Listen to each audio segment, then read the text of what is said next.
We're going to call to order the regular meeting of the Board of Trustees of the Venus Independent School District on September 16th, 2024 at 6 p.m. And we do have a quorum. If you would please stand for the invocation and the pledge. Joe, would you lead us in the invocation?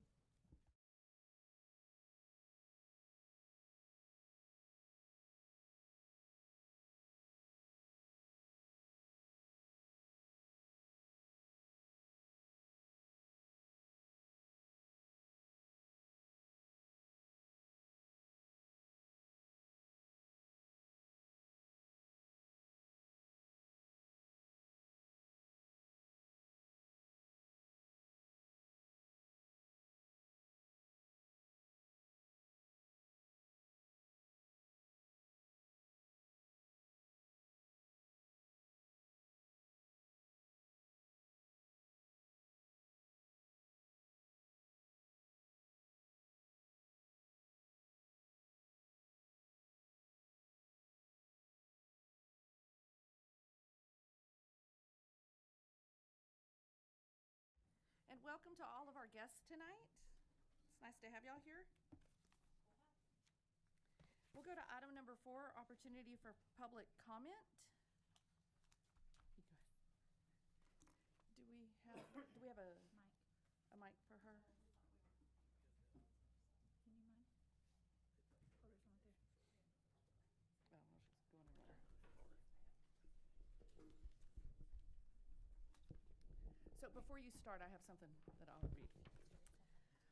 Audience participation at a board meeting is limited to the portion of the meeting designated to receive public comment in accordance with this policy. At all other times during a board meeting, the audience shall not enter into discussion or debate on matters being considered by the board unless requested by the presiding officer. Individuals who wish to participate during the portion of the meeting designated for public comment shall sign up with the presiding officer or designee before the meeting begins as specified in the board's procedure on public comment and shall indicate the agenda item or topic on which they wish to address the board. Except as permitted by this policy and the board's procedure on public comment, an individual's comments to the board shall not exceed 5 minutes per meeting. The board shall not deliberate or decide regarding any subject that is not included on the agenda posted with notice of the meeting. So Kirby will time it, and then when you get to 1 minute, she'll let you know you have 1 minute, and then 30 seconds, she'll let you know. Okay. Thank you so much. I have some prepared comments here. So my name is Denise Ellison. I'm a school bus driver for the district and a parent to students in elementary, middle, and high schools here. I want to thank you for allowing me this opportunity to share some of my observations and to hopefully inspire you and the school district to increase our efforts to hold the line on this festering infusion of evil that is creeping into the lives of our students and our community. What, you may be asking, could this possibly be? It is cussing, bad language, curse words, however you would like to label it. Ultimately, it is the instrument of erosion of civility and restraint in our community. The reason I'm even bringing this to your attention tonight is because I find it increasingly difficult to attend and enjoy the sporting events held here in district, whether that's a volleyball game in the beautiful middle school A gym or a football game played at the Bulldog Stadium under Friday night lights. I want to bring my family to watch, to cheer, to enjoy all of the events here at Venus ISD, especially this year. It doesn't take long sitting in the stands or in the bleachers before I hear the students around me using bad language. Sometimes it's simply in conversation between their peers, which you know they can't keep between themselves. And sometimes it's literally yelled across the gym to the opposing team's cheer team. I am also very blessed to have the additional perspective as a school bus driver.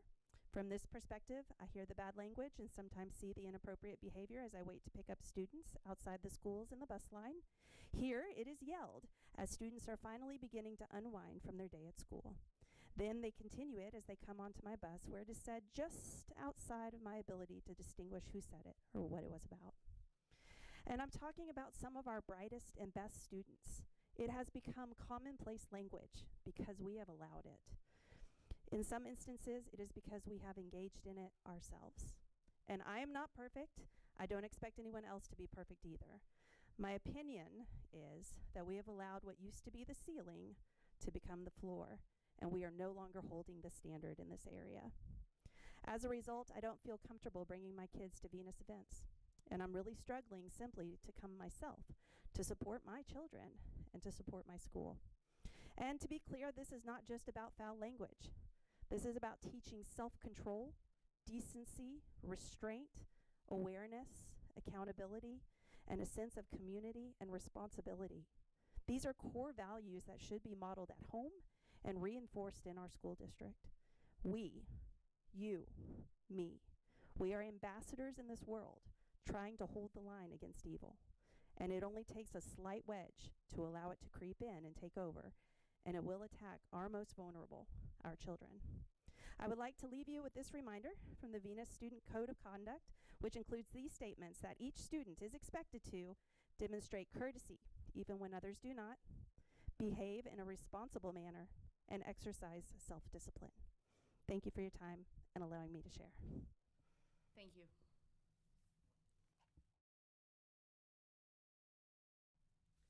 We will go to item number 5, recognition. Okay, welcome everyone. Thank you for coming. We have an opportunity now to recognize some of our students and some great things that they have done. And so at this time, I'm going to have Mr. Camacho, high school principal, come up, and we're going to recognize some of our students at the high school. Mr. Camacho. Okay, this is a fun part here where we get to recognize some excellent people. This year, for the first time, 7 Venus high school students earned academic honors from the College Board National Recognition Programs. These programs celebrate the hard work of thousands of students nationwide, and we had these 7 students showcase their academic performance. The National Academic Honors recognizes first generational students, in addition to rural and small town, Black, Indigenous, and Hispanic or Latino students, and you can qualify in more than one category. We're thrilled to celebrate our students and recognize them for the great work they've been doing. Excuse me. We're proud of their strong academic performance in the classroom, on their College Board assessments, such as PSAT, and their AP exams.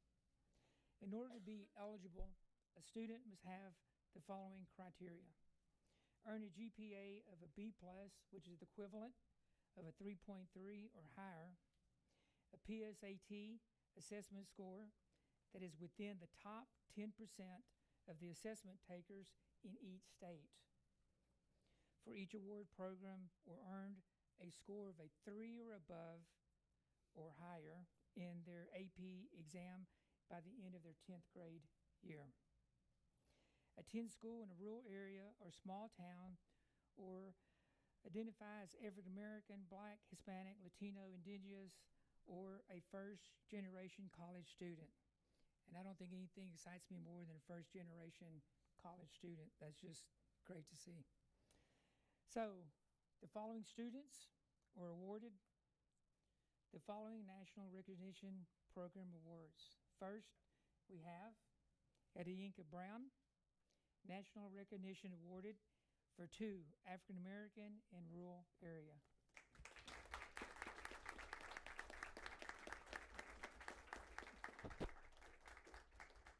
And you'll see him on the basketball court, right? Okay.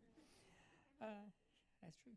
And second, we have Jennifer Gonzalez in 2 awards, first generation Hispanic.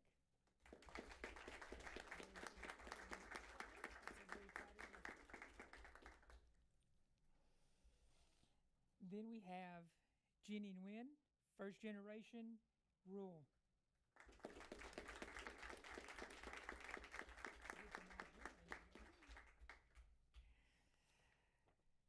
We also have Jacob Olson, first generation rural.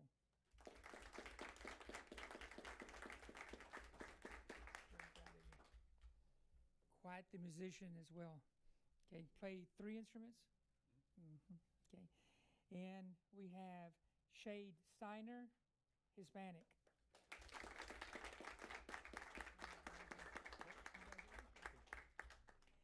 We also going to see him in basketball.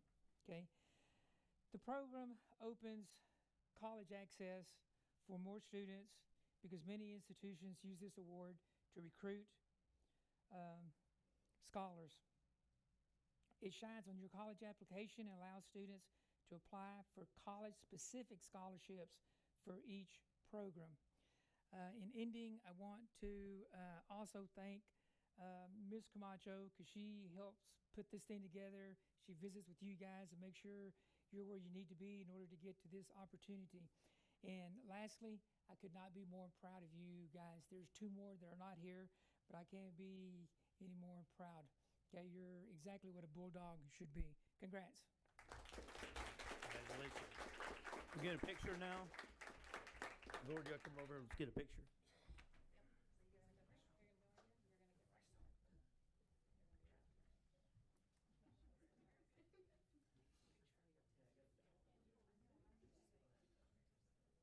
Oh, she put the short ones up front.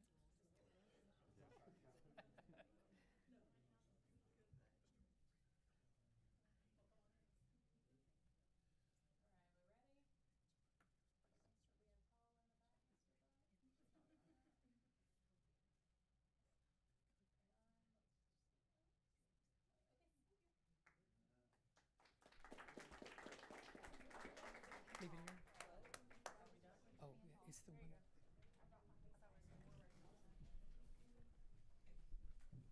Congratulations, students.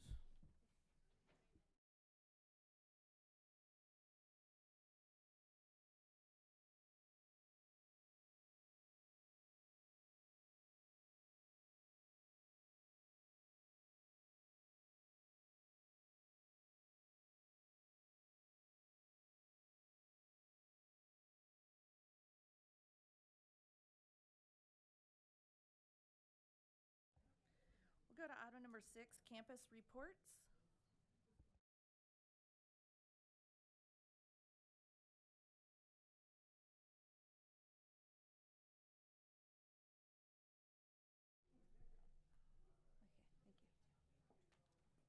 All right. As you can see, it's homecoming week, so we had fun dressing up in our favorite Disney t-shirts and hat today. Had lots of celebrations, so it was fun. When I wrote this report, we were at 388 for enrollment. We're now at 395 this morning. We enrolled 3 new students. They're coming in every day. We have nice large class sizes, so it's been a fun fun for our teachers this year, so we're working through it. We are staying busy. Our students, teachers, they're going through early assessments, beginning of the year assessments, and so we are about done with those, and we are now starting to break down our data and PLC, so it's been fun to collaborate with our teachers to ensure that our students are getting the best instruction that we can provide them. We've stayed busy. This past week, we hosted our first math night. It was fantastic. Not a lot of students, but that's okay because at least we opened the door and we offered the opportunity to get parents and students involved in their child's learning. We've started back our PTO. It's been fantastic. They did a celebration lunch or breakfast for our teachers this past Friday. We are working on a bilingual ESL night next week, trying to bring grandparents in the building. So we are staying busy along with Trunk or Treat here shortly. So Red Ribbon Week, you think it's the primary, but we stay busy. We've also added an initiative of, it's okay, Rosie, I'm just talking. We've added an initiative of attendance. We're trying to get kids in the door, so we've started weekly attendance challenges. So we've got to do what we can do. And so last week we had one class with perfect attendance. I got to slime myself and Miss Della Rosa. That was fun. This week's challenge will be a snow cone treat at the end of the week. So today's attendance was 96%. So for primary, littles, that's fantastic. We got to get kids in the door. So it's a nice challenge, and it's fun because we want them there. For our of the months, let's see. Miss Cadle is fantastic. Absolutely just wonderful. A great representation of what a Bulldog teacher should be. She is a wonderful role model, patient, never complains, flexible, takes on any challenge you give her, and she really does make our campus a better place. And then Miss Whitney Williams is our science paraprofessional. She's fantastic. She has started the school year off with that she will remain positive, and so she has kind of taken on this whole initiative on our campus. And so it's great having teachers holding each other accountable to maintain positivity. supporting the kids. And so we really just appreciate everything she does for our campus. And then our student of the month is Miss Ava. You can't see her picture. She has made incredible growth. We've had her for 3 years on our campus, and one of those students that truly jumped for joy when we recognized her, and that's what you're looking for, because sometimes at our age, the kiddos don't know what they're receiving, but she understood the importance of that honor. So it was great to see her grow and improve. And then I just added some teacher pictures of what's happening in the classroom, staying busy. Miss Vera's first grade friends, Fable Olympics, keeping those kids engaged and busy and having fun learning. So that's super important at our age group. Also, kindergarten students using sensory bins to enhance their letter knowledge skills. So we are doing anything we can to engage our students, build those foundational skills. So we're super excited as the year moves on. Thank you.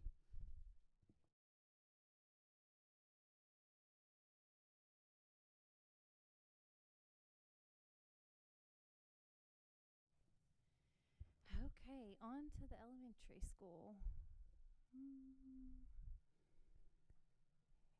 Okay, so at the time of this report, we were at 656 for enrollment, so we are creeping back up to where we ended at the end of last year.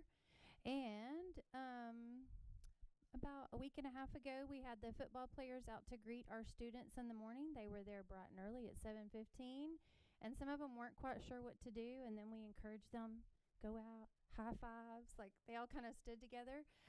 Then they got super excited, and the kids were super excited to see them in the morning. It was great to see. And they had on a lot of them had on their football jerseys, so then they were super excited to get recognized for their football gear also. New Hope Community Church provided lunch for our staff, so there's a couple of people from the church and one of our staff members who also goes to church there. So that was super sweet of them to think of our students, or our staff, I mean. And then our life skills class, there's a kitchen in our attached to our life skills room, and they have started cooking every week. And then they wear their little gloves, and then they cut up servings and put it in their little styrofoam things. And then they're working on social skills, and they come to the office or they greet teachers in the hallway, and they say, "What'd you like?" I think this one was they made apricot tarts. And they made the dough homemade. I mean, they're making everything homemade. They made us fruit pizza a couple weeks ago. The dough was homemade. They baked it. They're cutting. She got these little safety knives. They're cutting up their fruit, and they are so excited, like literally jumping up and down because they're so excited to serve you. So super excited about that. We'll have to get them to come over here and pass out some goodies. And let's see, our teacher of the month was Pam Jarrett. Pam Jarrett she wears so many hats within Venus ISD. Not only is she our GT teacher at the elementary, but she's also our GT coordinator for the district. She also does our crosswalk down here on Main Street. You see her twice a day out there. She also works at our community library in the evenings. And also she does evening classes at TCC for students or for people trying to go back to get their GED. So wears many hats within the community. That was one of her GT classes. They got to see her get her Teacher of the Month award. And then our staff member of the month was Priscilla Sandoval. Priscilla Sandoval started with us last year. All the kids know her as Coach P because she's in the PE room. And she has done an amazing job. She was one of those parents that just wanted to make a difference in her child's school and be a part of the Venus community because or the Venus School District, because she also lives within the Venus community. So we brought her on. She also went to Region 11 and has implemented being an interpreter for all of our bilingual arts and has done an amazing job. Okay, he's not here. Gay would also brag on her. She's done an amazing job. So she also does some interpreting for us if we need something, if we don't have someone up in the office, but she's wonderful. And she's thinking about going back to school to become a teacher. She would like to be a bilingual teacher at Venus ISD. And our student of the month was Simon Gongora. He's one of our second graders. He's in Miss William and Miss Buck's classes. And on this day, we just happened to wander into second grade lunch to find him, and his parents happened to be there for parent lunch. So they were literally jumping up and down for joy because they were so excited. And he was like, "Why?" You could tell he was like, "Why are y'all acting like this in front of all my friends?" But he did smile. He was happy, just a little shocked. So super smart kiddo. And that's what I showed Leanne his picture. I said, "Look, it's one of our kids." And she said, "Oh yeah," she said, "he is amazing." So super proud of him.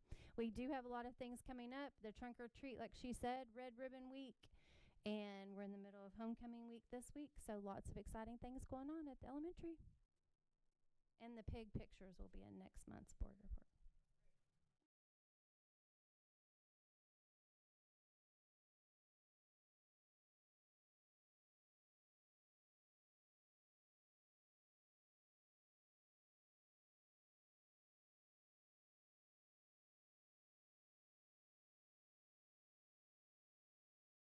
Turn me off? Okay. All right. So we've completed all the map testing for the beginning of the year. Seventh graders had to do a reading fluency test, so we got that taken care of early on. Avid students, our first Avid field trip is coming up next week, I believe it is. Seventh graders will be going on the first college visit. We've done school pictures. We've had lockdown drills, shelter in place, every drill I can think of we've done. Taffy. Last year we shared a Taffy chapter with the high school. This year we separated, so we have our first Taffy chapter happening. We are well underway. We got shirts today, so they were super excited about the shirts. ELA and math have both conducted their first CBA, and so we've had those data meetings and gone over where kids are. And then, let's see, we have open house coming up. We had to do a little change in dates. We had some conflicts with football. And then, so that's September 24th. And let's see, I'm trying to read from up there. All athletics is going. We have football, volleyball, cross country happening everywhere. We also are working on student attendance. And so we have giant graphs in the hallway that the kids can see. And we're tracking each grade level by the week. And then at the end of the month, one grade level will win a prize, some kind of secret party. I'm not telling y'all what it is. And then also our staff attendance is on here at 95.5%. And I put that on here because staff attendance has been something we've talked a lot about lately. So that's been better so far this year. Our current enrollment right now, as of the day I did this, was 500. Every time I look, there's more. So it may actually be more than that by now. Things coming up. We have a Halloween dance. Anybody that would love to come and join us for the middle school Halloween dance, we would love to have y'all there. Bulldog breaks, that's something we do for the teachers. In August, we had a game night. In September, the middle school teachers will have their float in the parade. And then coming up in October, we have a murder mystery happening. So that's fun if y'all would like to join in on any of that. TSA starts in October, so those kids will start coming after school. Tutoring starts next week. So lots of things happening and lots of things coming up.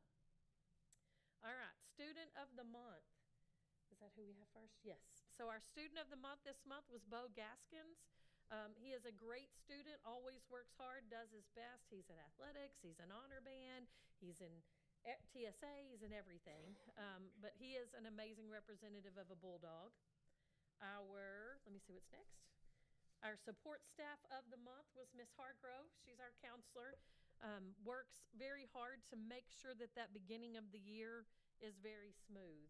So she makes sure every kid's schedule is there, that we're there ready to go on day one. When kids have a schedule problem, she's there to help them. And so she is super important at the beginning. She's important all the time, but she's important in the beginning of the year so that that's a smooth transition for kiddos. And then our teacher of the month is Miss Jessica Gazy. She's our choir teacher. I went to her this year and said, "Hey, how would you feel about a new responsibility?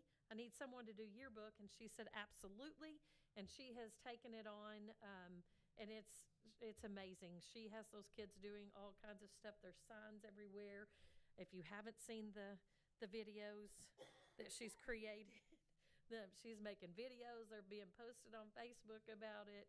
At one point, I think I was singing in something. I don't even know.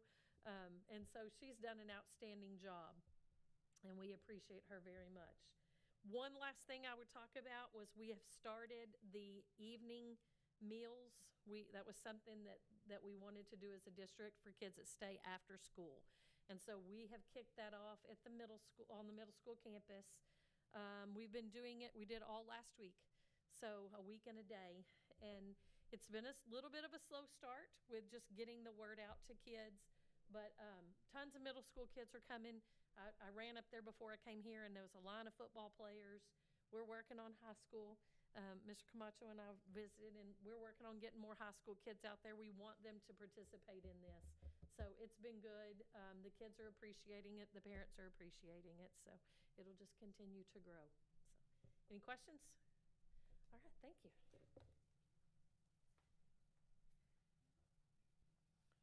Hello again.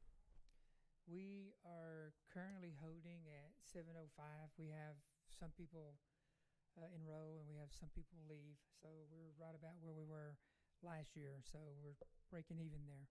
I'm glad Ms. Buck said something about drills, because tomorrow, first period, we're having our evacuation drill, where we take the whole high school and we walk over to the bus barn. So if you see us all out, it's a drill for a reason. So I'm kind of anxious about it, but it's a needed thing. And for the most part, the kids get over there, come back, cool off, and it's back to class. So we're ready for that. Okay, our teacher of the month is Mr. Abdel Messiah. He teaches our tested Algebra 1 classes. He is not only professional in his appearance, but in the way he handles teamwork. He has helped build that program. He has pretty well helped keep those math scores from dipping, and he's built a community in that classroom where kids feel that it's safe. He uses the stations, and is getting where teachers, even our hired experienced teachers, are going to him to observe, to see how he does that blended learning and that differentiation. He's the one I mentioned earlier in the year that you have to actually go to the door and say, the bell rang, you have to let him go, because he goes from bell to bell. So he's a good one to have around. Our staff member of the month is Miss Owens, our counselor, and she works hand in hand with Ms. Hargrove. And I want to reiterate what Ms. Buck said. These two people are essential at the beginning of the year and throughout the year, as far as building schedules and taking care of kids and faculty members as well. We had a faculty member having a hard time this week, and she was in Ms. Owens' office twice. So hers is a dual job. She's also very supportive in our district SEL initiative for 7 Mindsets. She put the schedule together, and she checks on the curriculum on a basis. So she looks out for faculty members as well as students. She pretty well has a heart of gold. Our student of the month is Mesarat Medina. She's very invested in her education. When you visit with her, it's almost like she's interviewing you. She wants to know, am I in the right classes? If I want to do this as a major, what do I need to do? She has taken it upon herself to make appointments with the counselor, and she took on a dual credit English and biology, and she wants to do another one, but we're going to see how those first two go. She would have to do that in an online class where she's not monitored, but she can probably do it. Okay, she's well-rounded. Also, she's in jazz band, marching band, and she's a very kind young example of a leader. Okay, for our events, football is in full swing. Coaches are energetic, and what I mean by that is it not only takes place on the field, it takes place off the field. I've never had a group of coaches that I've seen in the hallways more than I have this year. Coach Dixon and Coach Lyons are both new to us. They're in the hallways every single period, talking to those kids, not only the football kids, about being to class on time, about, why are you failing this class? What can I get you to get your grade up? So those two guys are a blessing to have, but the boys are still fighting away. So, and of course, we host Bridgeport for homecoming. Okay. Speaking of homecoming, this is the week's event. Today we had your Marvel character. Tomorrow is Tweedledee Tweedledum. Wednesday is dressed like your favorite Disney character. And of course, Thursday is Blue and Gold Day. And Wednesday we do have our homecoming parade. And we have a homecoming dance on Saturday. So that's a full week. And I want to finish by saying that cross country, you see them before the sun comes up, and you see either Coach Rivas running with them or Haybeck on the bicycle, and you see them on their routes. But the boys team is putting in their time, but the girls team have really taken off this year. Of course, we knew we had one little girl that placed last year. She didn't quite make it. I forgot about how many yards, but she'll be there this year. But we've got a lot of girls on the team that are pretty strong. They went to Haltom City and they won the country meet there, the cross meet there, and I feel like that's just a beginning. So Coach Rivas is in their head and she's motivating them, so we're ready to see good things from them. And of course, you met the national recognitions. Questions? Thank you. Go to item 7, presentation of annual VISD property tax turnover report by Linebarger Attorney at Law.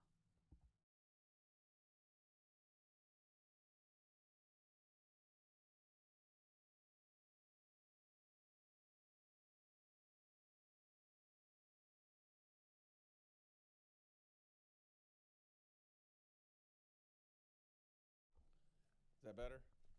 Can you hear me? Okay, so everyone should have our delinquent turnover report and our collection report and turnover analysis. One thing I want to make sure that I always explain is what it means on what we do. So we do the collections of delinquent taxes. That is whenever someone does not pay their ad valorem taxes to the taxing entities that are owed. They have basically until July 1st. That's when the turnover happens. So from February 1st, when taxes become delinquent, until July 1st, it's still the tax collector's duties to collect. On July 1st is whenever this turnover happens. You're going to hear me use that term. I want to make sure I don't ever just skip over what that actually means. So the collections don't really come into our hands until July 1st. That's when the turnover happens. That's when someone's delinquent. Anything that we collect as Linebarger attorneys or collections made by Linebarger, any taxes owed go to the entities. None of the taxes owed come to us. So there is no fee taken out of what is owed to Venus ISD. On July 1st, there's a statutory penalty that comes into play that is something that we make our money off of what our business is. So don't think that anything we do takes any money out of Venus ISD. Anything that's assessed, any penalties that are assessed, any interest, that is what comes to y'all. That's what I'll be talking about today. Sometimes I go over turnover and don't really explain what it is, but I want to make sure everyone understands. Most of you probably already heard this before. We got a couple of new ones, but I want to make sure I covered that. On the delinquent collection report, you're going to see a base tax collections of $268,119.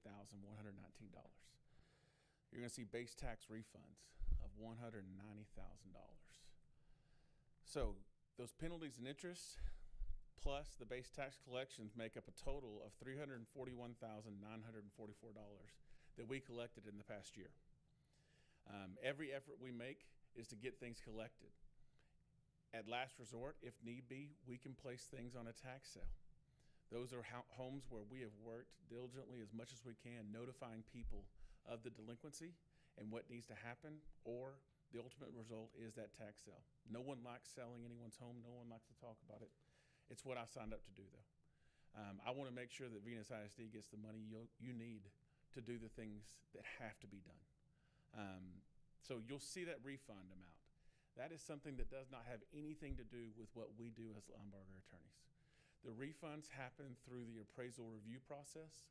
When some taxes are assessed and there's a review of the value and there's decisions that are made, That's where those refunds come into play. Also through legislation that has come through in the past 2 years, when that homestead exemption went from 40,000 up to 100,000. That's where a lot of those refunds come from. That's why you'll see a total net collections of 149,918 and not the 341,000 that we collected throughout the year. Without what we collected, obviously, the ISD would be in a pretty tight spot. I'm very proud of the work we've done for Venus ISD in this past year. I learned a lot in this past year. I had just started Linebarger last year, and I came here and spoke with y'all, very kind to me. And in this past year, I have learned so much more about what I do now. And I feel more comfortable talking about it. And I'm going to answer any questions, but I'll cover the rest of this first. You're going to see in the report that 922 accounts were mailed on for a total of $443,000. That's essentially our first line of what we do. We make sure a mailing goes out to notify anybody that's delinquent, let them know that they need to get current on it, and start working that path. We make phone calls, we get on payment plans with delinquent taxpayers, and do everything we can to get everything for you. That's what we sign up to do. You'll see the sequence of events of the notice of the tax lien, notice of foreclosure, notice of intent to sue, and then the notice of seizure. On that third page, you're going to see accounts filed. That's 91 accounts suits have been filed on. I think total lawsuits was right around 77 for the year. We make sure that if someone is not communicating back and forth with us, is not on a payment plan, then our next step is litigation. Just because we take a judgment doesn't mean it automatically gets sold. We'll sit on a judgment if someone is paying, and we want to make sure we work with them as much as possible to get, ultimately, everything collected that we can. New lawsuits were 91 accounts seeking $289,251. Some of those, the reason it's 77 lawsuits and 91 accounts, some of them it's multiple accounts on one suit. That's the reason you'll see that.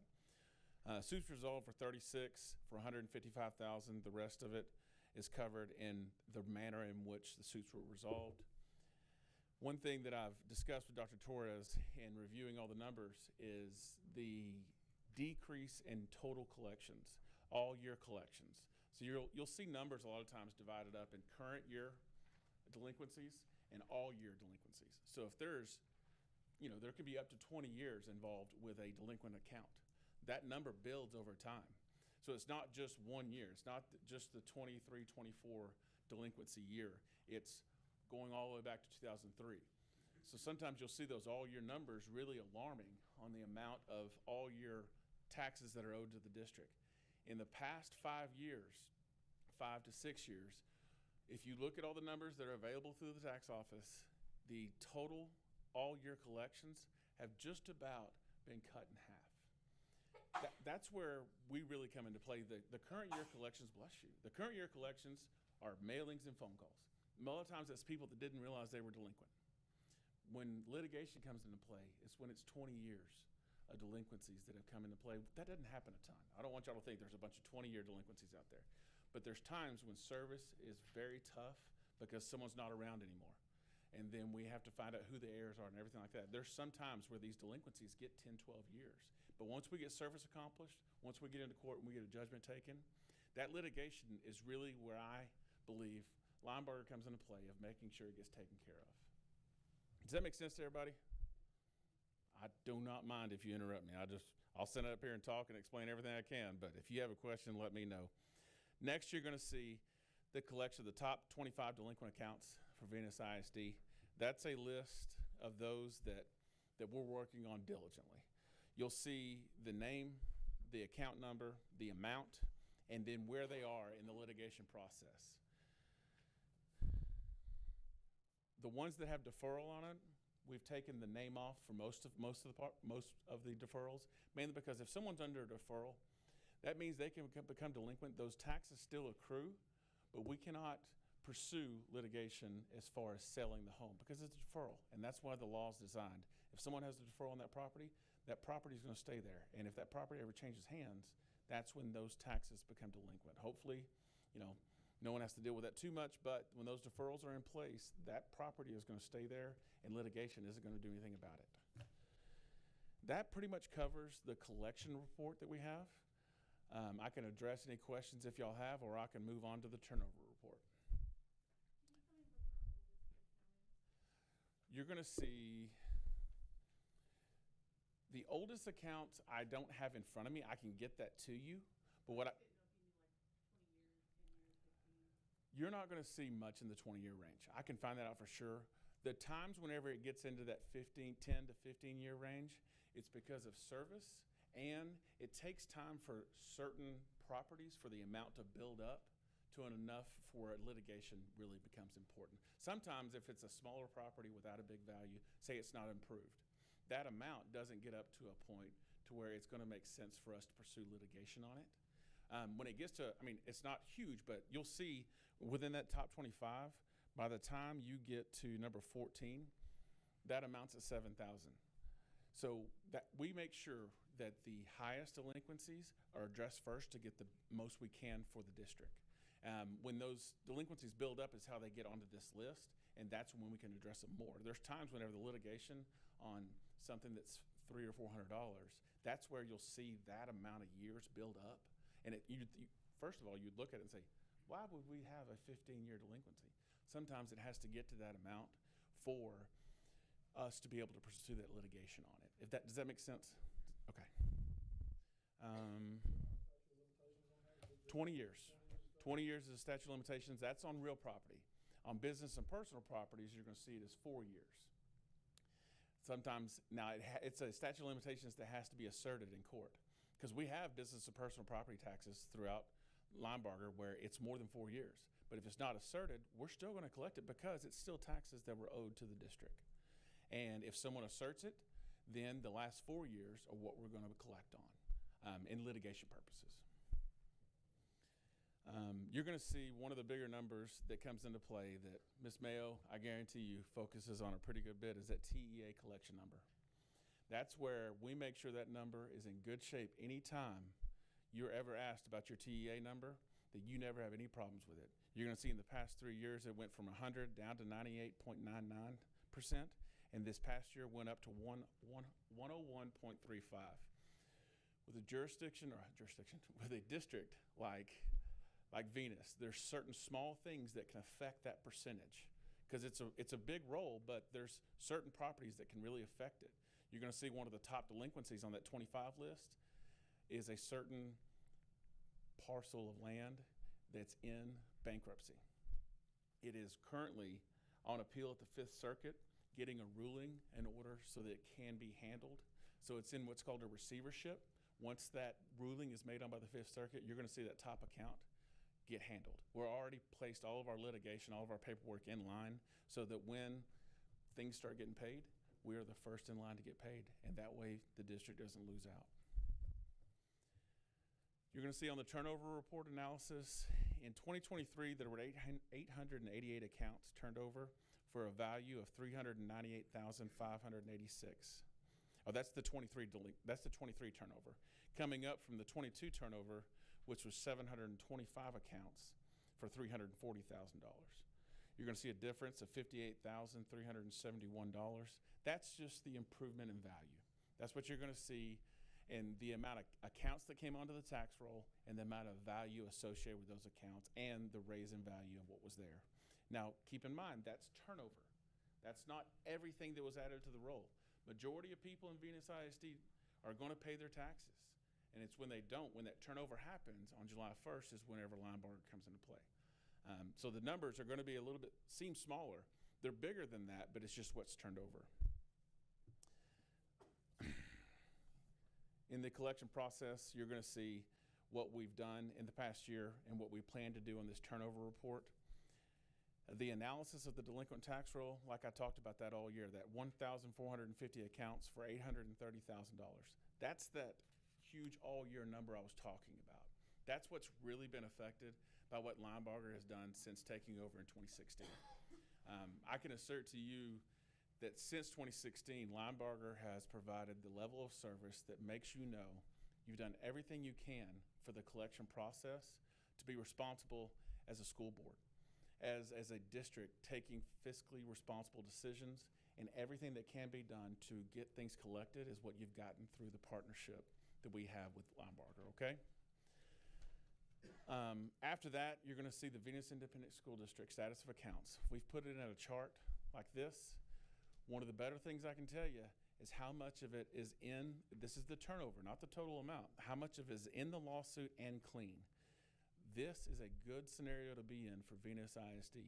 It is not always the case. Not every single report I get to go to school boards and talk to has that scenario. In the long run, you're going to see on the second to the last page, the property types in the turnover. 46,000 is in business and personal property taxes, 640,000 in real property. That is a good position to be in. The businesses that you have in this district are taking care of their taxes. Like I said, this is just what's turned over. And then that 640,000 is what we're handling in the real property collections. I've done a lot of talking. Anybody have any questions about what I've talked to you about tonight? I want to make sure that you have the confidence in knowing that what's being done in your collection on the delinquent taxes is at a level that you're pleased with. And what you want to see, I will handle. I've been in decent communication with Dr. Torres, making sure that if there's questions that come up, I want to answer them. Ms. Mayo has also provided questions to us, and we've done everything we can. Amanda Snopek is usually here with me. She was here last year. We've got a trial that's possibly coming up on Wednesday that she's preparing for, so I came here to present tonight. She wanted to be here because she loves coming down here. She's been down here more than I have. But y'all may remember her. She regrets not being here. Welcome to the new members. You weren't here last year. Hopefully my explanation of things didn't go too out of whack, but I try to keep it simple and I try to explain the best I can of what we do. But if you guys ever have any questions, Dr. Torres has my number, and obviously everyone else as well. Any questions? Thank you very much, and You're thank you for putting this together for us. You're welcome. Thank you. And thanks for wearing our colors on your tie. I do my best.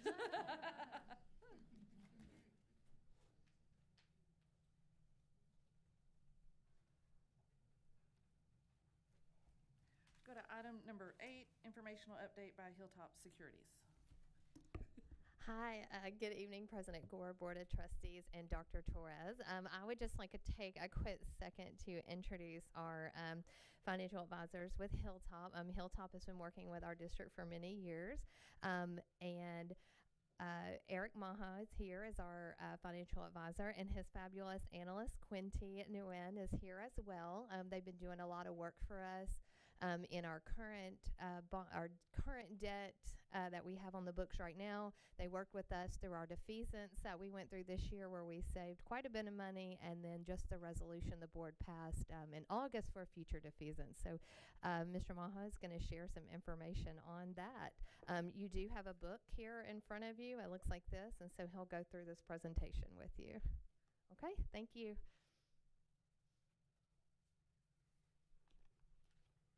Well, good evening to the board. As Ms. Mayo mentioned, Eric Maha with Hilltop, Quinty as well.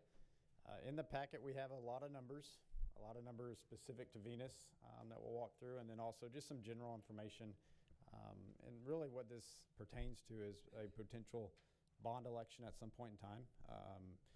We've analyzed the district's bonding capacity for the board this evening, and then certainly along the way, if there's any questions or thoughts, please don't hesitate. But we'll jump right in. We'll start on page 2. We just have a high-level summary. I think the most important part on page 2 is more the process towards the bottom of the page.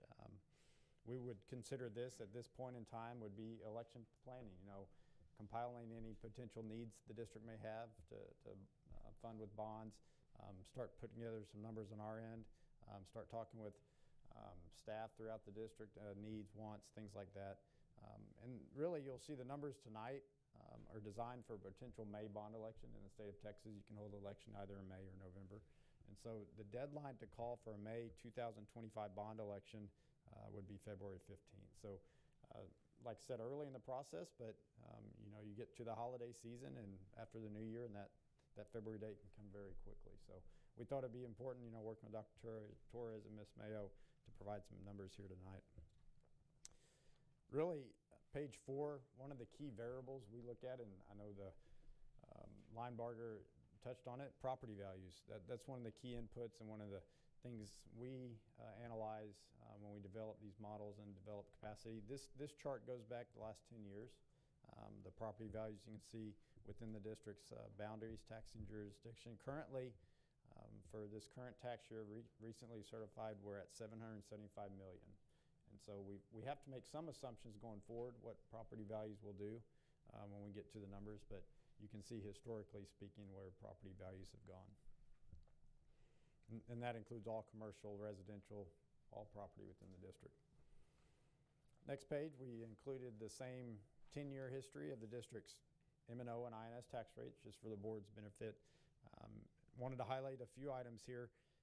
The district's INS tax rate has remained constant over the last 8 years or so at that 43 cents. And keep in mind, INS taxes can only be used to service debt, make your principal and interest payments on bonds. You'll notice the dark blue line or bar has, once compression kicked in a few years back, you can see how the M&O tax rate has decreased over time. Currently, we're sitting at $1.17, both M&O and INS combined. Again, that's 43 cents for INS. So looking forward, the numbers tonight are just on the INS side. We're looking at just bonds and what that would do to the INS tax rate in that case going forward. Page 6, we put together a snapshot of the district's current bonds. Venus currently has 3 bonds outstanding. Based on the recent payments this year, there's about $25.9 million in principal left to be repaid. As Ms. Mayo mentioned, the district recently defeased, which is the way we say you've paid some of your principal early recently, and you're set to do some of that again next year, given where the tax rate is. So again, about $25.9 million. That defeasance this year saved the district $688,000 in interest costs by doing that, by paying some of those bonds early, which is always good to see. And the series 2016 on the bottom was actually shortened by 6 years. Originally, it was scheduled to be paid in 2036. Now it's scheduled to be paid in 2030. So you've shortened the debt and saved some money along the way by doing that. And we always have to keep the existing debt in mind when we build any future bonds, because you certainly need to make the payments on your existing bonds plus the new bonds. So. Page 7, just a snapshot of the payments. One thing to highlight on page 7, you'll notice in 2030, the district's existing bonds, the payments on the bonds start to go down. We see a decrease, so we certainly keep that in mind when we develop new numbers. Page 8, and this stems back to the action. Yes, sir. I want to go back just a little bit. I was processing the defeasance. So what is the interest rate on our current bonds? Currently, most of the bonds are at 4%. Yes, sir. Well, and what are we earning outside of that? I believe most of the funds are in a tax pool or a government money market fund, and those are currently paying about 5.3%. Yes. And so one benefit, what we've been telling a lot of districts is let that money maybe sit in that debt service fund as long as possible, since you are earning good interest. Now, I will say the Fed's meeting this week.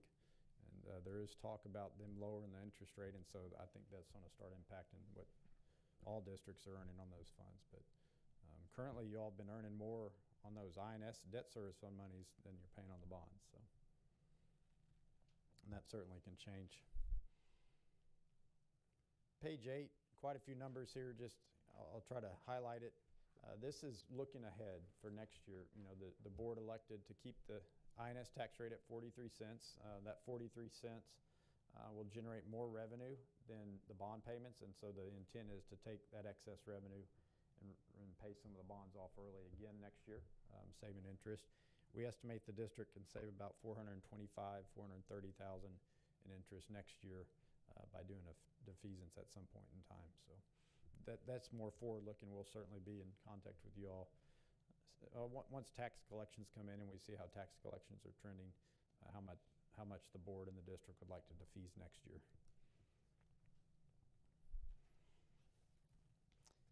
The next section really gets into, I would say, the meat of the presentation starting on page 10. For tonight's discussion, we looked at a few different scenarios, what a potential bond size could be to fund projects. We looked at schedules 1 and 2, we call them. That's what we would say is a no tax rate increase bond, and you may have seen that from other districts throughout the state, but that would be maintaining the INS tax rate at 43 cents based on current property values, the existing debt, taking everything into account, maintaining the tax rate at 43 cents. We show the district's bonding capacity would be somewhere between $41 and $43 million in that case at 43 cents. We also looked at Schedules 3 and 4. We have them labeled. And in the state of Texas, the INS tax rate is capped at 50 cents. Anytime we sell bonds in the state, anytime a school district sell bonds, we must prove to the Attorney General that you can pay for your existing bonds plus the new bonds with the tax rate of 50 cents or less. And so that's why Schedules 3 and 4, that would take the tax rate up 7 pennies or 7 cents up to that 50-cent limit. And you'll see the capacity increases. It's highlighted in light blue there, 57 million, 54 to 57 million, depending on the repayment term. And that would take the INS tax rate up to around 50 cents in that case. And we also looked at, I know there was some preliminary numbers possibly. I know working with Dr. Torres and Ms. Mayo, looking at 64 million, just picking a rough number at this point. Is it possible to fund $64 million in a single bond sale? And so there are a few things. Anytime, as I mentioned, we have to prove to the Attorney General that we can make bond payments. And so 64 million, we show that we could keep the tax rate at 50 cents. What that would require, though, when we go to the Attorney General, is the district would need to pledge some of its Tier 1 money in order to do so. And what that means is if we sell bonds, in this case 64 million, and then year 3 or 4 property values do not materialize or property values were to come down and to some extent, then the district would have to use some of that Tier 1 money to bring the tax rate to 50 cents. And that's really what that means. And you'll notice, and we have some information, Quinty did a great job of polling all the school districts in Region 10 and 11. And we counted there's 32 school districts that are at that 50-cent limit. And that trend has started over the last couple of years, especially that we've seen with bonds and districts taking that tax rate. I think Ms. Mayo has a copy of that report. And we've ranked that report in terms of INS tax rate. So it's not uncommon to see school districts take the tax rate up to 50 cents and then pledge that Tier 1 to do so. And then we also did kind of I would call it a max capacity or what if scenario. Schedule 6, we have it labeled. We assumed that the bonds would be sold in 2 phases. You would sell about 55 million in year 1, let's say in 2025 to get projects started, and then when property values grow at some point, come back and issue another 15 million for a total of 70 million for projects. And so that would be what we call a multi-phase bond issue. We show the district can support around 70 million if we were to phase the issuance over time. And state law lets you phase that over a 10-year period with voted authorization is what most attorneys will tell you. So if the voters approve a bond issue, let's say for 70 million, the district and the board can choose to issue that over time. You're not obligated to issue all those bonds at once in that scenario. So, and that's in the report you'll see most of those districts are voting more than they have capacity for, and then as property values grow, they issue the bonds in the future. So that like I said, that fits that concept for a lot of those districts.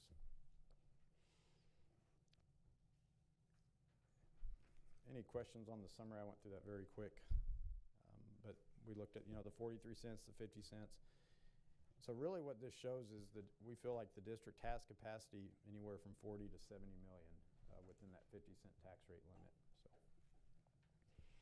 the next page is something we always like to show is one of the key questions is what does this do to an average homeowner within Venus ISD? Page 11, we looked at different home values. You may recall last year the state raised the homestead exemption from $40,000 to $100,000. So every homestead statewide, property owners now have a $100,000 exemption when it comes to school taxes. So we've taken that into account. So for example, a $100,000 home, you'll see that it's a 0-cent impact on a $100,000 home because you have that $100,000 reduction. And so going from 43 cents up to 50 cents in this case would be the bottom row. That's a 7-cent increase in INS tax rate. And then we looked recently, I think it was last week, the average home value is trending right around $300,000 within the district currently. And so for the average homeowner within Venus ISD, raising the INS tax rate 7 cents is about $140 a year or $11 to $12 a month in that case. And that would fund that $50 to $70 million project range in that case. So that's how pages 10 and 11 work together. You can pick the increase in INS tax rate, and then you can come to page 11 and see what that would do to an average homeowner in that case. So the next few pages are really the details, I would say, the nuts and bolts that feed into that summary page. Really the one thing I did want to highlight on pages 12 through 13, 14, 15 is column B. Those are and I realize it might be very hard to read, but the paper copies in front of you might be easier. Column B, those are the property value assumptions that have been used in the analysis, and so we have the current tax base of $775 million, and then we assume a 10% growth next year. And then to be conservative, we've tapered that growth down out into the future, and ultimately we cap it around 0.5% starting in 2035 or so. So 10 years from now, we're assuming very little to minimum growth, so we're trying to be somewhat conservative in our growth estimates. And then this report, we always take into account the district does receive some state funding on its bonds. We've taken that into account, the existing bond payments. And we've also assumed defeasance next year, so that helps reduce the bond payments next year. So that's also been taken into account. And of course, we factor in the estimated payment on the new bonds. And that's really one of the other variables we have to do in our office is we don't really know what interest rates will be a year from now. And so we do make some assumptions in terms of interest rates. We try to be conservative. We're probably about 1% above market in the analysis here tonight, just to be conservative. So, and really these models help us to present to the board saying, you can issue this amount of bonds within that 50-cent limit in this case. So, and I'll quickly touch on page 17. Page 17, as I mentioned before, it ties to that 70 million scenario. On page 17, we've split it into two bond issues, around 55 million the first year, and then 3-4 years from now coming back with the remaining 15 million. And so there's always discussion. You don't really want to bond for half a project. If it's a new campus or a building, the goal would be to bond for the full amount. So that would be page 17 would be helpful in the sense that there's capacity now at 55 million. Future capacity would be dependent on some property value growth.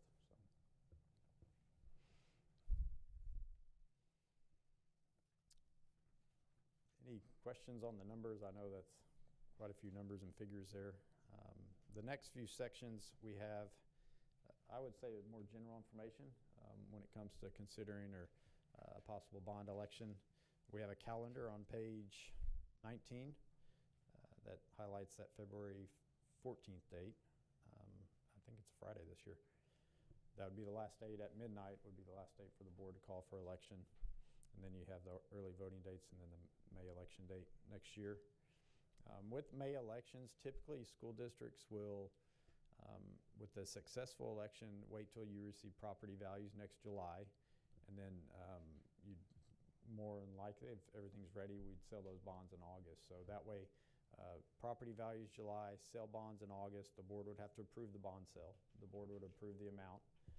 The voters would approve the not to exceed amount, and then the board would have to come back at a subsequent meeting and approve how many of those bonds you choose to issue that year. And then you could set a tax rate for fiscal 26 for those bonds. And so that would be the typical timeline for a May bond election. Vote bonds in May. Receive your certified values in July, size your bond issue in August, so that would be next August in this case, and then your first payment would be in 2026. So. And I'll just quickly highlight some of the other items on page 20, just some of the considerations. Most all school districts in the state of Texas, the INS tax rate is the primary way to fund projects. That's the way the state laws are designed and set up for districts to put bond payments on that INS side. It preserves M&O dollars for salaries, which is by far school district's largest expense, and then utilities and things like that. So anything on INS can strictly be used for bonds. And another benefit as a Texas school district, you all have access to that permanent school fund guarantee. That's an old oil and gas fund through the state of Texas that only Texas school districts have access to. And In our world, what that means is the investors who would buy these bonds, they're AAA rated, which is the highest bond rating, which is very good. And so those investors are willing to accept a lower interest rate because of that. And so very unique to Texas school districts, really one of the few states in the country that have access to this program. So these bonds would be the highest rated bonds around in terms of investors, so lowest interest rates. Just some general information. This would be something we at Hilltop would help with. If the decision is made to have a bond elections, there are things now that you may have seen some of the neighboring communities. You have websites and videos and town hall meetings and brochures and just the information side of things. What's the tax impact? What are the projects? What is a bond? Those type of questions. And a lot of this type of work highlighted on page 21 would occur after the board would call for the election. From that February date to the election date in May, a lot of these events would take place. So just wanted to provide that information here tonight. Page 22, just some of the professionals involved in the process. You have your financial advisor, you have a bond attorney. As you may realize, state law has changed over the years. The state has certainly made it more difficult to pass bond elections. So there's quite a bit of information needed. I know Dr. Torres is shaking his head. We do have a session coming up in January, so I think we'll certainly keep an eye on any election law changes this next session. So one key thing that took place probably 5 years ago, every bond election in the state of Texas, you'll see when you walk into the ballot, it says this is a tax rate increase. And so that's been some confusion.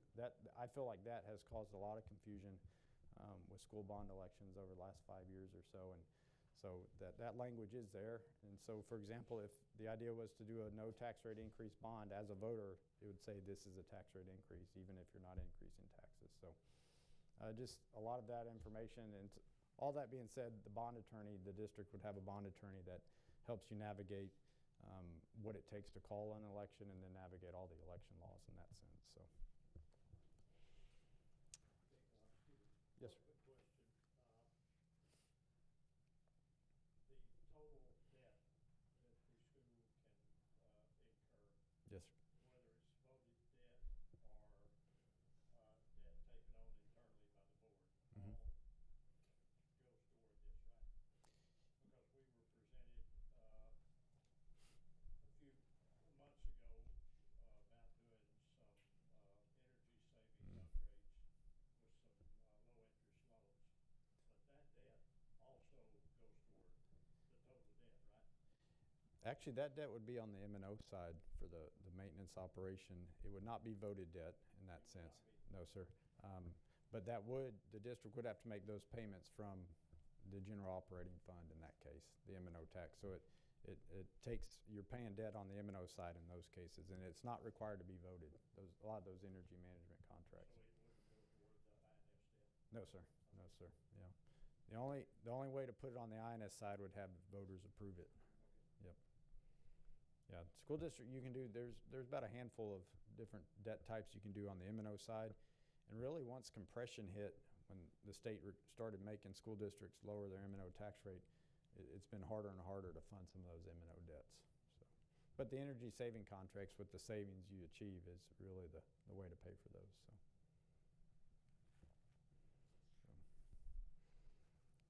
And then the remaining sections, really just more informational on the process. Page 24, page 26 may be of interest. Page 26, we talked about bond ratings. This is something, Quinty and I look at when we actually sell bonds. Similar to how you would have a credit rating, bonds have a rating. Since you are a Texas school district, as I mentioned, these bonds would be AAA rated, but we'd also get a rating on the district itself. The last rating the district received was back in 2021. The district was in the A category, so right in the middle under the S&P Standard & Poor's is one of the rating agencies. The district's currently in the A category, but that's something, with the election passing, we as financial advisor would walk the district through that rating process as part of the bond sale. And then we have a few slides just on, sometimes we get questions on interest rates, certainly a big component of what we do on a daily basis and keep an eye on. I would just summarize it this way. Rates are still historically low. If we look over the last 10, 15, 20 years, these would be fixed rate bonds. So we'd sell bonds and the rate would be set for the term of the bonds.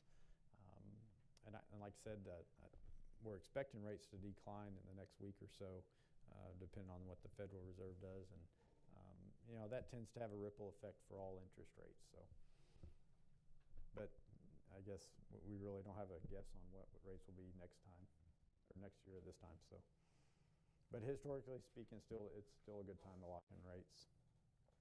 In the very last section, I believe we labeled Appendix A. We thought this would be of interest to the board. After the last cycle in May of '24, the election cycle, we looked statewide and just the results of all the bond elections. We broke it out by proposition. So you'll see each of the school districts that held bond elections in May, those that passed or that failed. One of the new state laws, as mentioned earlier, that certain projects, if the district were to go to voters for certain projects, those projects have to be their own proposition. Natatoriums, if anything with a stadium over 1,000 seating capacity, student housing, some of your recreational multi-purpose type facilities have been a big issue here lately.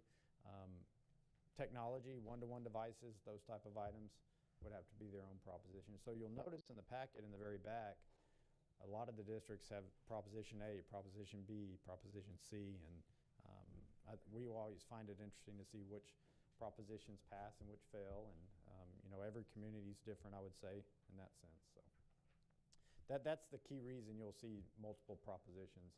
I think back in May, we counted 122 school districts who held bond elections this past May. There was 211 propositions and about 70 to 75% passage rate this past May. And then also interesting, we're looking ahead for November. This coming November, the election, we only counted 24 bond elections on the ballot.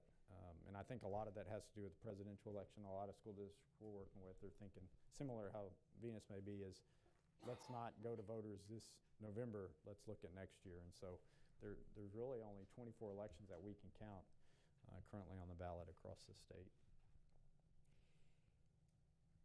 And so yeah, that's the election list there on the screen. So,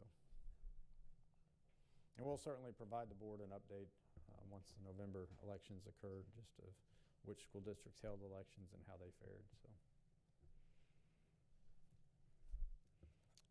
that's the extent of the information we prepared for this evening. You also have the peer comparison. We'll also update this. A lot of districts are still in the process of setting their tax rates for next year, and once we get all that data compiled, we'll provide the board with a copy of that analysis as well. So, Did anybody have any questions? No. Okay. Thank you very much. okay, thanks.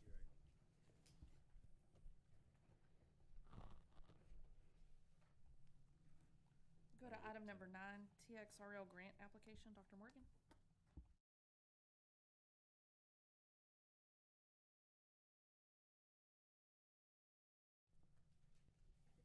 Hello, everyone.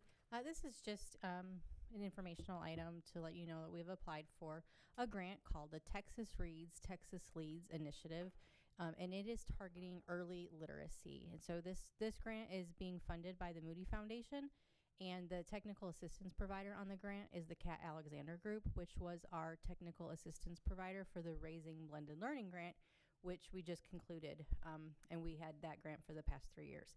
So what we would be getting out of this grant, if we are, if we receive it, is $250,000 over 2 years to support the development and implementation of an early literacy plan, which would support grades kindergarten through 3. And so some of the things that we would learn how to do and learn to do better is really align our curriculum and instructional practices to the science of teaching reading, and then put together a plan to support teachers through coaching and support to implement that scientifically based reading instruction. So we have been doing a lot of things along those lines over the past few years since HB3 came out several years ago. And so this grant would really help us pull a lot of those pieces together and solidify a strong foundational plan for early literacy. Are there any questions that I might answer for you? Anybody have any questions?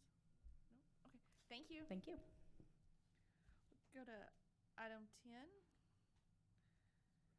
in a moment. I know. Can you get Ms. Mayo? Mhm. Yeah. You're up. Item 10, cooperative purchasing report. All right, good evening again. So annually, as are told to us by Texas Government Code, we are to bring our cooperative purchasing report and then any amount of money that we pay towards those. So this is our current list of cooperatives, and so we really use a lot of these cooperatives instead of going out for RFP because this is just a great way for us to go out, find competitive bids that they have done the work for us, and it really saves the district a lot of expense. So we utilize the contracts on this list more often than that, even when we're not required to do a $50,000 competitive bid, we still will go here just because we know we want to make sure we're getting the best value for the district. And so this is a list of the items that we use, and then some of them do have the details on the side. So we do receive rebates actually from Buy Board, and they're a giant one. You've probably heard of them. And we do receive rebates from tips there. And then you can see there's a $100 annual membership for the Educational Purchasing Co-op of North Texas. They do have EPC&T has a great many opportunities for us, so we do use them quite a bit. And that $100 is certainly far cheaper than having to go to the newspaper and post and go out for RFP. And then the same with CTPA, Central Texas Purchasing Alliance. So we just want to bring this annual update to you. Any questions? No. Thank you. We'll go to item number 11. We're going to go to executive session at 7:17 p.m. for 551.071, 551.072, 551.074, 551.076, 551.082, and 551.0821.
go to item number 12, reconvene from executive session at 8:52 PM. Then we'll go to item number 13, approval of Venus ISD strategic plan. Do we have a motion? Oh, it does, presentation and approval.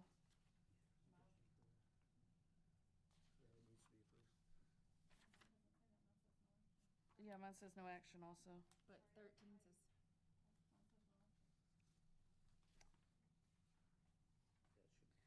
So I guess my question is, since we did, this is how we posted it? We can't. Uh,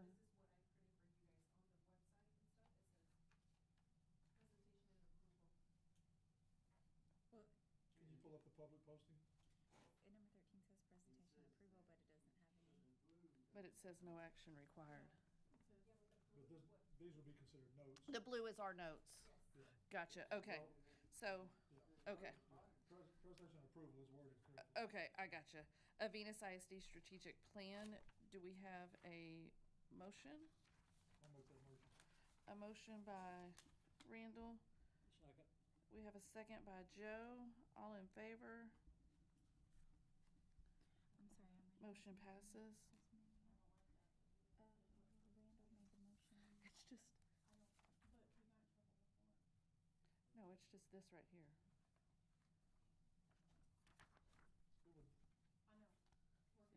Okay, we'll go to item number Hold on just a 14. second.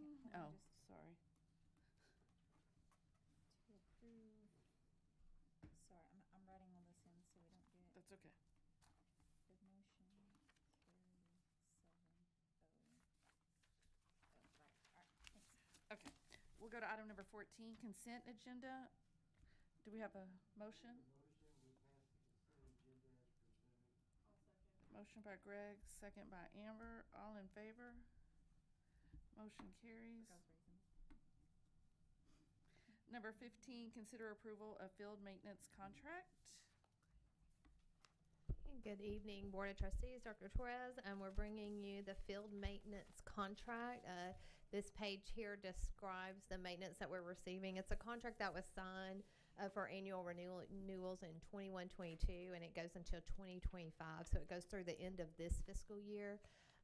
We have been very happy with the service, but I have talked with Coach Verdell, and we'll be reviewing future RFP for this contract. The contract total amount is $94,780.53, and it's paid for from the general fund. Did anybody have any questions? No? Do we have a motion? I'll make that motion. Motion by Joe, second. I'll second. Second by Randall. All in favor? Motion carries. Go to item number 16, consider approval of resolution of the board to set tax rate for Hill College Venus ISD. All right, thank you so much.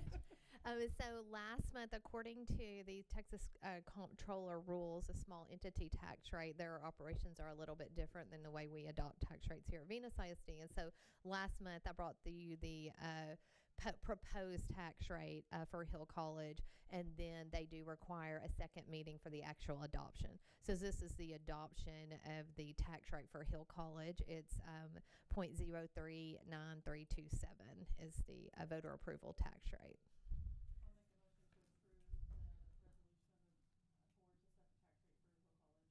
Motion by Amber. Do we have a motion by Amber, second by Greg. All in favor? Motion carries. Thank you. Item 17, consider item 17 we will skip. We will go to item number 18, reports. Dr. Torres? Just a couple things here. We are now in week 7, moving right along, a little bit more than a third through the first semester. This is homecoming week, so we have a whole lot going on. Want to maintain focus on instruction, but also our kids, as you heard earlier from our principals, the reports of what's going on the campuses, a really, really good time. And so exciting week to have folks here come back, and then also let our kids celebrate homecoming. And so a great week. Hopefully folks will come out to the parade and then come out and support our football, volleyball, cross country, and all of our folks that we got competing. That's all we got. Anything, Mr. Gatewood?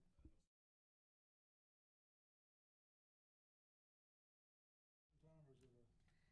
Yes, we will go to item number 19, board request for additional items. Next scheduled board meeting is October 21st. Anybody have any requests for additional items? I'd like to ask a question on reports. Oh, go ahead. Sorry, I thought you were ready to go to the next item. Yes, number 18, reports. So- Yes. I don't know if it's a policy, if it's a procedure or what, but there's something about students who do not.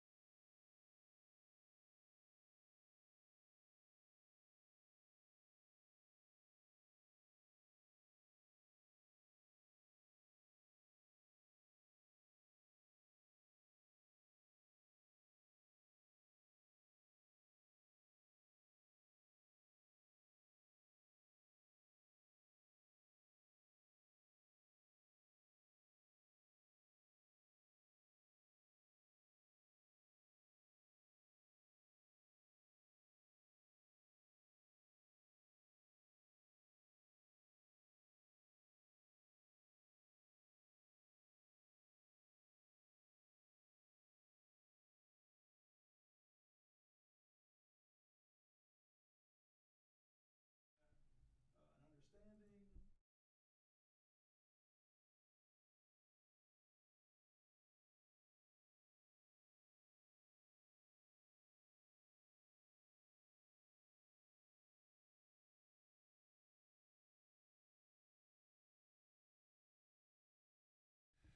Yes, sir. It's just a procedure that we implemented this year just due to the safety precautions of what's happening around just around this here area with the football games. Like, for instance, here the following week, it was a student that was sadly murdered at a game. He was at the Kimball player was at the Soft Oak Cliff, I believe, Duncanville game, went over, got into an argument, and actually was murdered outside the stadium. And prior to that, the week prior, it was Kimball and Red Oak. They had the kids, just let all kind of kids in there. It was a big brawl inside the stadium and outside the stadium. It's just a safety precaution that we have put in place. Outstanding initiative.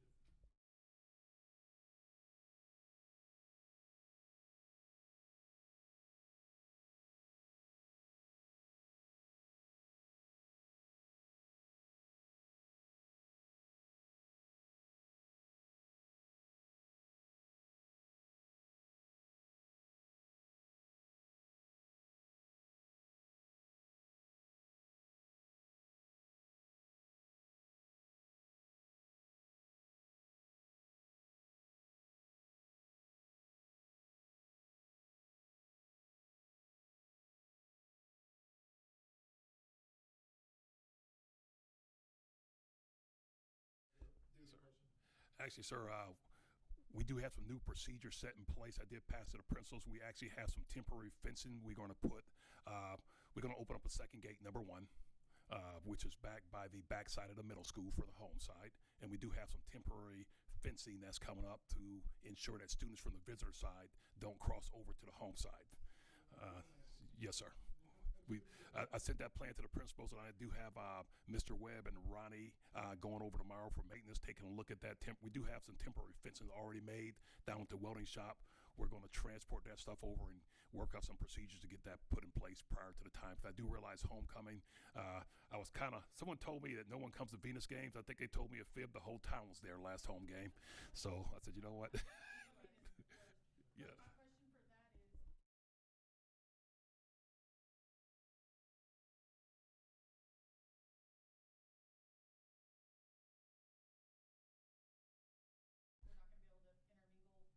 Yes, ma'am, that is correct. I know the question you're going to ask about the band. The band usually comes over and frequents the visitor side.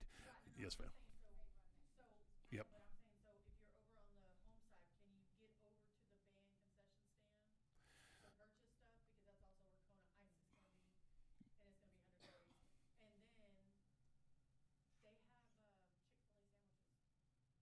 Okay, I'll go back and look at those procedures, ma'am. That's okay.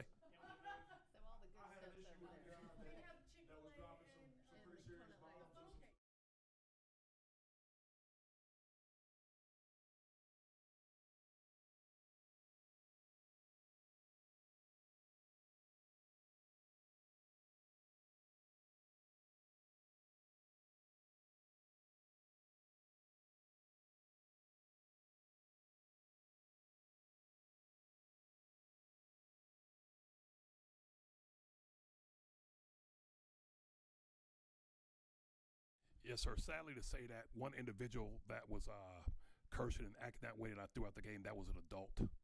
He's a former student that graduated from here, and actually he got into an altercation with a high school student. And so I told him, hey, just you're not a welcome, you're an adult, move on with your life, get some extra hours at your job.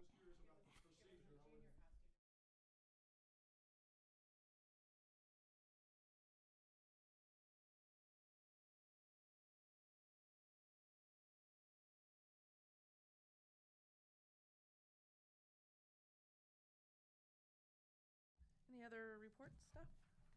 Okay, we'll go to item number 19, board request for additional items. Did anybody have a request for additional items for our next meeting, which is October 21st? I do. I know we had TASB or somebody come in and do an audit on the sped department. I would like to see what they said about It was that. TEA, right? TEA or TEA that did the audit? Sped audit, okay. Well, yeah, let me just say, yeah, we're in the process of that right now. That's just now starting. Ms. Peterse is here to answer if you got any questions regarding that, but that's what we're just having Zoom meetings. We're just now starting that process. It's a long process. Can we anticipate when we'll have results? How long does that usually take? Well, we've been given a list of 25 students, and they come in and they audit the students' folders. They solicit some information. There's a survey, a climate survey that goes to parents. We're in the first cycle, the first cyclical review, which doesn't give you any time to, quote, fix anything as far as anything that you see might be systemic. But the audit will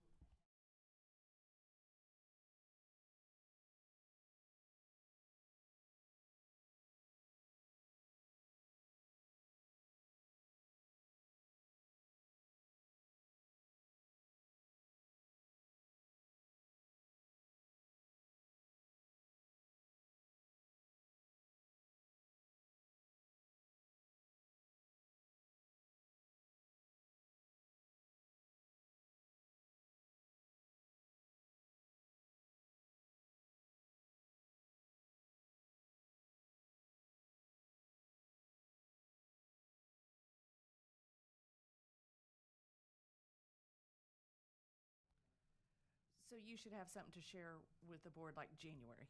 Yes, that would be Okay. a good time. So it's a little bit longer than a financial audit. Yes, it would take some time Okay. to say, but I'll be happy to share those. I know, you're like, hey, wait a minute. And it's TEA, so maybe next year if they get your results. Yeah, okay. Thank you very much. Yes, thank you. Okay. Did anybody? So my question is, the stuff that I spoke to you about, will you get me information on that? Did anybody else have any requests? No? Okay, so we will go to item number 20, adjourn at 9:06 p.m.